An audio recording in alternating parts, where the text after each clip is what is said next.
Welcome back to the series of best mutual fund for 2026। Last video में हमने बात करी थी लार्ज कैप फंड के सिलेक्शन प्रोसेस के बारे में।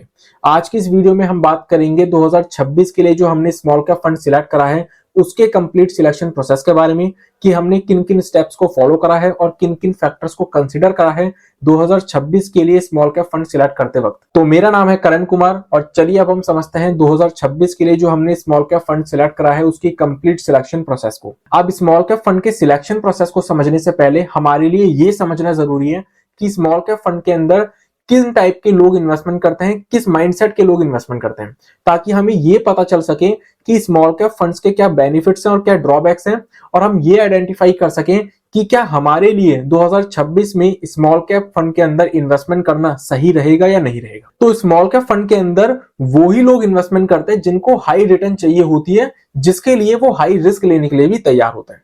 इससे हमें यह पता चलता है कि स्मॉल कैप फंड एक ऐसी कैटेगरी है म्यूचुअल फंड्स की जिसमें कि हमें रिटर्न तो ज्यादा देखने को मिलती है, साथ ही साथ हमें रिस्क भी बहुत ज्यादा देखने को मिलता है। इसलिए स्मॉल कैप फंड उन लोगों के लिए बिल्कुल नहीं बने जिन लोगों का मेन कंसर्न सेफ्टी रहता है। स्मॉल कैप फंड सिर्फ उन्हीं लोगों के लिए बेस्ट रहते हैं जो लोग हाई रिटर्न कमाने के लिए हाई रिस्क भी ले सकते हैं। तो आई होप कि आप लोगों को ये तो समझ में आ गया होगा कि क्या आप लोगों के लिए स्मॉल कैप फंड बेस्ट रहेगा इन्वेस्टमेंट करने के लिए या नहीं रहेगा।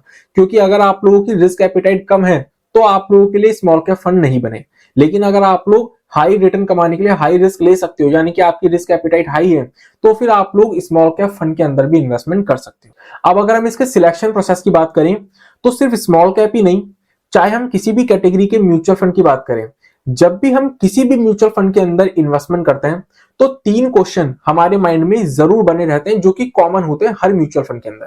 और वो 3 क्वेश्चन ये होते हैं कि क्या हमें एक्टिव फंड लेना चाहिए या पैसिव फंड लेना चाहिए, क्या हमें डायरेक्ट प्लान लेना चाहिए या रेगुलर प्लान लेना चाहिए, और क्या हमें ग्रोथ ऑप्शन की तरफ जाना चाहिए या IDCW income distribution and cash withdrawal option की तरफ जाना चाहिए। ये 3 क्वेश्चन हर कैटेगरी के म्यूचुअल फंड के अंदर कॉमन रहते हैं। तो सबसे पहले अगर हम एक्टिव फंड और पैसिव फंड की बात करें तो होता क्या है, मार्केट कैपिटलाइजेशन के बेसिस पर जो 100 सबसे बड़ी कंपनीज होती हैं उनको लार्ज कैप कंपनीज बोला गया है। उसके बाद 101 से लेके जो 250 तक की ये 150 कंपनीज हैं उनको मिड कैप कंपनीज बोला गया है, और 251 से लेके जितनी भी कंपनीज हैं उन सबको स्मॉल कैप कंपनीज बोला गया है। तो देखा जाए तो इस कैटेगरी के अंदर फंड मैनेजर के पास जो बास्केट ऑफ स्टॉक्स है वो बहुत बड़ी है, यानी कि फंड मैनेजर के पास जो चॉइस ऑफ स्टॉक्स है वो बहुत बड़ी है। इट मींस कि फंड मैनेजर के पास इस कैटेगरी के अंदर एक बहुत बड़ी अपॉर्चुनिटी होती है अपनी स्किल्स को और अपने टैलेंट को शो करने की। तो अगर मैं लार्ज कैप कैटेगरी को साइड कर दूं तो इसके अलावा ज्यादातर सभी म्यूचुअल फंड्स के अंदर जो बेस्ट ऑप्शन रहता है वो हमारा एक्टिव फंड ही रहता है बजाय पैसिव फंड। तो इसलिए इस कैटेगरी के अंदर भी हमारे लिए जो बेस्ट ऑप्शन रहेगा वो पैसिव फंड के बजाय एक एक्टिव फंड हमारे लिए बेस्ट ऑप्शन रहेगा। रही बात डायरेक्ट प्लान और रेगुलर प्लान के बीच की, तो यहां पर मेरी चॉइस वो ही है जो कि मेरी लार्ज कैप कैटेगरी के अंदर भी थी, कि अगर आप लोगों को हर स्टेप पर एक गाइडेंस चाहिए एक्सपर्ट की तो आप लोग रेगुलर प्लान की तरफ जाओ, क्योंकि वहां पर आप लोगों को इंटरमीडिएट के तौर पे एक ब्रोकर, एक डिस्ट्रीब्यूटर मिल जाता है जो कि उस फील्ड में एक्सपर्ट होता है, लेकिन उसके लिए आपको एक्स्ट्रा कॉस्ट भी पे करनी पड़ती है। अदरवाइज अगर आपको एक पर्सनल एक्सपर्ट की गाइडेंस नहीं चाहिए तो मेरे हिसाब से जो बेस्ट ऑप्शन रहता है वो हमेशा एक डायरेक्ट प्लान ही बेस्ट ऑप्शन रहता है, क्योंकि वहां पर कोई इंटरमीडिएट नहीं होता जिसकी वजह से हमें एक्स्ट्रा कॉस्ट भी पे करने की जरूरत नहीं पड़ती। रही बात ग्रोथ ऑप्शन की और आईडीसीडब्ल्यू ऑप्शन की, तो यहां पर भी मेरी चॉइस बहुत क्लियर है जो कि लार्ज कैप कैटेगरी के अंदर भी थी, कि अगर आप लोगों को रेगुलर इनकम चाहिए तो आप आईडीसीडब्ल्यू ऑप्शन की तरफ जाओ, वो बेस्ट ऑप्शन रहेगा आप लोगों के लिए। अदरवाइज मेरे हिसाब से जो बेस्ट ऑप्शन रहता है वो ग्रोथ ऑप्शन रहता है, क्योंकि यही हमारी इनकम जो कि हमें आईडीसीडब्ल्यू ऑप्शन के अंदर हमारे बैंक में मिलती है वो इनकम ग्रोथ ऑप्शन के अंदर हमारी री इन्वेस्ट हो जाती है, जिसके चलते एट द एंड हमारा कॉर्पस बढ़ता है। तो इसलिए इस कैटेगरी के अंदर हमने जो डिसाइड करा वो ये डिसाइड करा कि हम एक एक्टिव फंड की तरफ जाएंगे और उसके अंदर भी डायरेक्ट प्लान और ग्रोथ ऑप्शन की तरफ जाएंगे। अब ये 3 फिल्टर्स लगाने के बाद भी हमारे पास अभी भी 31 फंड्स बच रहे थे, जिनमें से कि हमें वो एक फंड डिसाइड करना था जो कि बेस्ट रहेगा 2026 में इन्वेस्टमेंट करने के लिए इस कैटेगरी के अंदर। तो उसके लिए हमने अपना अगला फिल्टर लगाया जो कि था कि हमने उन सभी फंड्स को एलिमिनेट कर दिया जिनको लॉन्च हुए 7 साल से कम का टाइम पीरियड हुआ था। लॉजिक सेम है जो कि लार्ज कैप कैटेगरी के अंदर भी था, कि जो हाल ही में फंड्स लॉन्च हुए होते हैं उनको एक्सपीरियंस नहीं होता हर तरीके की मार्केट सिचुएशन को हैंडल करने का। तो इसलिए हमने क्या करा, 31 फंड्स में से जितने भी फंड्स ऐसे थे जिनको लॉन्च हुए 7 साल से कम का टाइम हुआ था, उन सबको हमने एलिमिनेट कर दिया। और इस फिल्टर को लगाने के बाद हमारे पास 31 में से सिर्फ 12 फंड्स ऐसे बचे जिनको लॉन्च हुए 7 साल से ज्यादा का टाइम पीरियड हो चुका था। अब इसके बाद हमने क्या करा, हमने अपना सबसे इंपॉर्टेंट और मेजर फिल्टर लगाया जो कि है रोलिंग रिटर्न्स का। अब रोलिंग रिटर्न्स क्या होती है इसके बारे में मैं आप लोगों को लार्ज कैप कैटेगरी के अंदर ऑलरेडी बता चुका हूं। तो जब हमने इन 12 फंड्स की 1 साल, 3 साल, 5 साल और 7 साल की रोलिंग रिटर्न्स को कंपेयर करा एक दूसरे से, तो इन 12 फंड्स में से सिर्फ 2 फंड्स ऐसे निकल कर आए जिन्होंने maximum number of times her time period के अंदर अपने बेंचमार्क को बीट करा है। और वो 2 फंड्स हैं हमारे निपॉन इंडिया का स्मॉल कैप फंड और क्वेंट का स्मॉल कैप फंड। अब जब भी हम किसी भी कैटेगरी के म्यूचुअल फंड के अंदर इन्वेस्टमेंट करते हैं तो वहां पर एक चीज के ऊपर ध्यान देना हमारे लिए बहुत जरूरी होता है और वो होता है उस फंड का एक्सपेंस रेशियो। एक्सपेंस रेशियो किसी भी फंड का जितना कम से कम होगा यानी कि उतनी ही कम कॉस्ट हमें पे करनी पड़ेगी। अब भले ही एक्टिव फंड के अंदर ऑलरेडी पैसिव फंड के कंपैरिजन में एक्सपेंस रेशियो ज्यादा होता है, लेकिन एक्टिव फंड के अंदर भी हमें यह इंश्योर करना है कि हमें ऐसा फंड सिलेक्ट करना है जिसका एक्सपेंस रेशियो कम से कम हो। लेकिन क्या हमें किसी भी म्यूचुअल फंड के अंदर सिर्फ एक्सपेंस रेशियो के बेसिस पर इन्वेस्टमेंट कर देनी चाहिए? तो आंसर है नहीं। एक्सपेंस रेशियो के साथ साथ हमें 2 और रेशियोज को चेक करना चाहिए, जिनमें कि पहला रेशियो है हमारा शार्प रेशियो। अब शार्प रेशियो होता क्या है? शार्प रेशियो को अगर मैं बहुत सिंपल टर्म्स में आप लोगों को समझाऊं तो शार्प रेशियो का मतलब होता है कि कोई भी फंड 1% रिटर्न कमाने के लिए कितने परसेंट की रिस्क ले रहा है, उसे हम कहते हैं शार्प रेशियो। लेट से मान के चलो कि निपॉन इंडिया का जो फंड है वो मुझे 1.5% की रिटर्न ला के दे रहा है 1% का रिस्क लेके। तो यहां पर जो हमारा शार्प रेशियो हो गया वो हो गया 1.5 का। अब वो कैसे? अगर मैं डिटेल्ड कैलकुलेशन में ना जाऊं, बहुत सिंपल वे में अगर आप लोगों को समझाऊं तो शार्प रेशियो जो कैलकुलेट किया जाता है वो basically reward divided by risk से कैलकुलेट किया जाता है।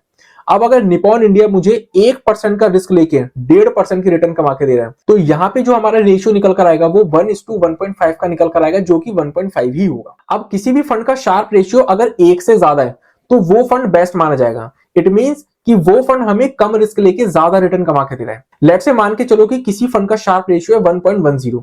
इट मींस कि वो फंड 1% की रिस्क लेके आपको 1.10% की रिटर्न कमा के दे रहा है, यानी कि वो जितने परसेंट का रिस्क ले रहा है उससे ज्यादा की वो आपको रिटर्न कमा के दे रहा है। तो इसलिए किसी भी फंड का शार्प रेशियो अगर आपको 1 से ज्यादा देखने को मिलता है इट मींस कि वो फंड अच्छा है। लेकिन अगर किसी भी फंड का शार्प रेशियो आपको 1 से नीचे देखने को मिलता है, लेट से मान के चलो कि अगर आप लोगों को किसी फंड का शार्प रेशियो 0.75 देखने को मिलता है तो उसका यह मतलब हुआ कि वो फंड 1% की रिस्क लेता है और आपको 0.75% की रिटर्न कमा के देता है, यानी कि वो उतनी भी रिटर्न लाके नहीं दे रहा जितना कि वो रिस्क ले रहा है। तो ऐसे केस में जिन फंड्स का शार्प रेशियो 1 से कम होता है वो फंड्स जनरली बेकार माने जाते हैं। तो इसलिए शार्प रेशियो चेक करना हमारे लिए बहुत जरूरी है। और इसी के साथ साथ एक और रेशियो हमारे लिए चेक करना बहुत जरूरी है जो कि है टर्नओवर रेशियो। अब टर्नओवर रेशियो को अगर मैं सिंपल टर्म्स में आप लोग को समझाऊं तो टर्नओवर रेशियो का मतलब होता है कि कोई फंड कितना फ्रीक्वेंटली यानी कि कितना जल्दी जल्दी अपने पोर्टफोलियो के अंदर शेयर्स की बाइंग सेलिंग कर रहे हैं, उसे हम कहते हैं टर्नओवर रेशियो। अब अगर मैं जर्नल माइंडसेट के अकॉर्डिंग बताऊं तो अगर किसी फंड का टर्नओवर रेशियो कम होता है तो उस फंड को जनरली अच्छा माना जाता है, क्योंकि यह समझा जाता है कि उस फंड को अपनी स्ट्रेटजी के ऊपर भरोसा है, कॉन्फिडेंस है, तभी वो अपने पोर्टफोलियो के अंदर शेयर्स को बार बार बाई सेल नहीं कर रहा। साथ ही साथ बार बार बाइंग सेलिंग करने पे होता क्या है, हमारी कॉस्ट भी बढ़ती है क्योंकि ट्रांजैक्शन चार्जेस भी लगते हैं हमारे।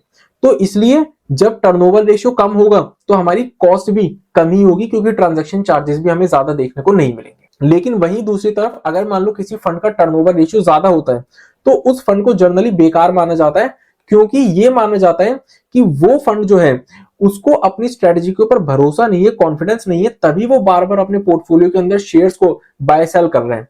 साथ ही साथ इससे होता क्या है, जो ट्रांजैक्शन चार्जेस होते हैं बार बार बाइंग सेलिंग करने पे वो भी हमारे ऊपर लगते हैं, जिससे कि एट द एंड कॉस्ट बढ़ती है हमारी। तो इसलिए अगर किसी फंड का टर्नओवर रेशियो ज्यादा होता है तो उसको बेकार माना जाता है। तो ये तो बात हुई जर्नल माइंडसेट के अकॉर्डिंग, लेकिन मेरा पॉइंट ऑफ व्यू इस पर्टिकुलर चीज के ऊपर अलग है। मेरा मानना यह है कि हमें सिर्फ टर्नओवर रेशियो के बेसिस पे कभी भी किसी फंड को जज नहीं करना चाहिए कि वो अच्छा है या बेकार है। उसके पीछे का रीजन क्या है, मान लो अगर किसी फंड का टर्नओवर रेशियो है 10%, यानी कि जर्नल माइंडसेट के अकॉर्डिंग वो फंड अच्छा है। लेकिन अगर मान लो वो ही फंड सेम कैटेगरी में बाकी फंड्स के कंपैरिजन में आपको अच्छी रिटर्न लाके नहीं दे रहा, तो मेरी नजरों में ऐसा फंड अच्छा फंड नहीं है। क्योंकि मेरा मानना ऐसे फंड्स को लेके ये होता है कि ऐसे फंड्स जो होते हैं वो रिजिड होते हैं नेचर वाइज, यानी कि वो एक ही स्ट्रेटजी के ऊपर स्टिक रहते हैं, वो फ्लेक्सिबल नहीं होते, वो अपॉर्चुनिस्टिक नहीं होते। लेकिन अगर मान लो वहीं दूसरी तरफ किसी फंड का टर्नओवर रेशियो ज्यादा है, तो जर्नल माइंडसेट के अकॉर्डिंग तो वो फंड बेकार है क्योंकि टर्नओवर रेशियो ज्यादा है। लेकिन मान लो अगर वही फंड ज्यादा टर्नओवर रेशियो होने के बावजूद अगर वो फंड सेम कैटेगरी में बाकी फंड्स के कंपैरिजन में अच्छी रिटर्न मुझे लाके दे रहे हैं, तो मेरी नजरों में वो फंड बढ़िया फंड है। क्योंकि मेरा मानना ये होता है कि ऐसे फंड्स नेचर वाइज रिजिड नहीं होते हैं, वो फ्लेक्सिबल होते हैं अपनी स्ट्रेटजीज को लेके अकॉर्डिंग टू द सिचुएशन, और वो अपॉर्चुनिस्टिक होते हैं।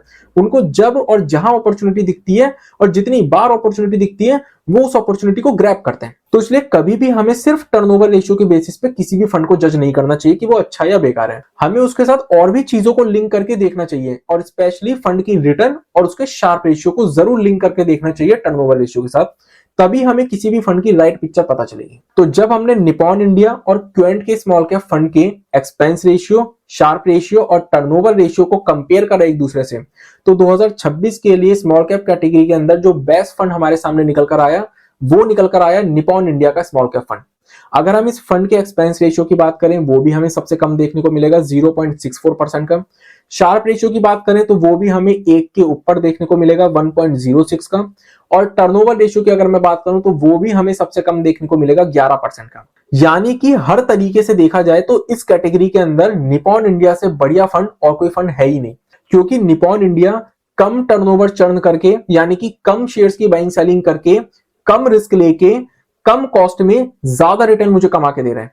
तो मेरे लिए इस कैटेगरी के अंदर इससे बढ़िया फंड हो ही नहीं सकता। तो इसलिए 2026 में इस कैटेगरी के अंदर इन्वेस्टमेंट करने के लिए मेरी जो बेस्ट पिक रहेगी वो रहेगी निपॉन इंडिया का स्मॉल कैप फंड।